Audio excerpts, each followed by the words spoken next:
জঙ্গি ধরা পড়েছে, এটা 1 নম্বর। 2 নম্বর, গত পরশু দিনে মুর্শিদাবাদের সুতি থানায়, সুতি স্টেশনের কাছে রেল লাইনের ওপরে বোমা রাখতে গিয়ে দুটো দাসদের ছেলে ধরা পড়েছে। যদিও নামটা এখন আমার মনে পড়ছে না, দুটোই হিন্দুদের। এখনো পর্যন্ত মিডিয়ারা চুপচাপ আছে।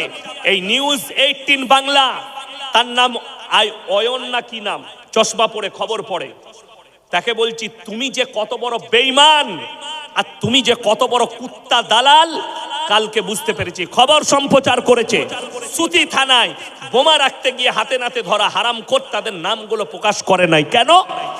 তোমার গলায় কুত্তার পাট্টা লাগিয়েছে কেউ, ওই জন্যে। আর আমি বলে যাচ্ছি দুটোই হিন্দুদের ছেলে।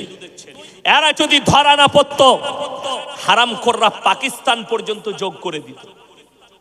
বোমটা পাকিস্তান থেকে এসেছে, মুসলিমরা রেখেছে, কতগুলো নাম জড়াতো তা ঠিক নেই। ওদিকে এলাকার লোক হাতে নাতে ধরেছে। এই স্বয়ং হালদার যে বোর্ডেতে আল্লাহকে গালি দিয়েছে, তার নামটা উঠে গেছে, তাকে পুলিশ অ্যারেস্ট করেছে, মুর্শিদাবাদ পুলিশ। আমি মুসলিমকে বলবো, শোনো, প্রশাসনের উপরে আস্থা রাখুন আর মিডিয়ার উপরে আস্থা রাখবেন না।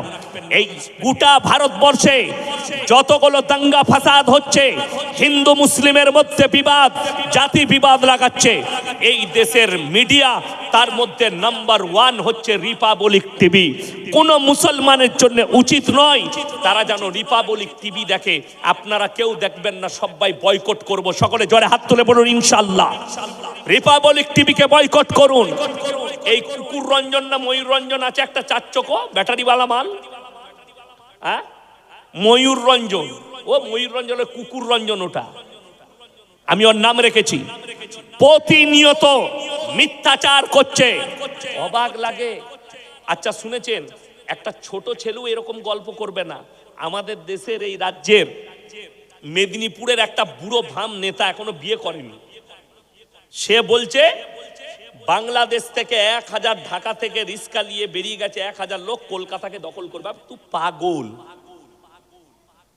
যারা বাংলাদেশে বলেছে আমরা রিস্কা নিয়ে যাচ্ছি, তারা তো কিছু খেয়ে বলেছে তার থেকে বেশি গাঁজা, এই 72 কেজি গাঁজা খেয়েছে। আচ্ছা রিস্কা নিয়ে কোনো দেশ দখল করা যায়? আচ্ছা তারা কোথায় এখন, তাকে জিজ্ঞেস করুন। এইগুলো হচ্ছে প্রোপাগান্ডা, হিন্দু মুসলিমের মধ্যে ডিবেট এবং বিভেদ লাগানো।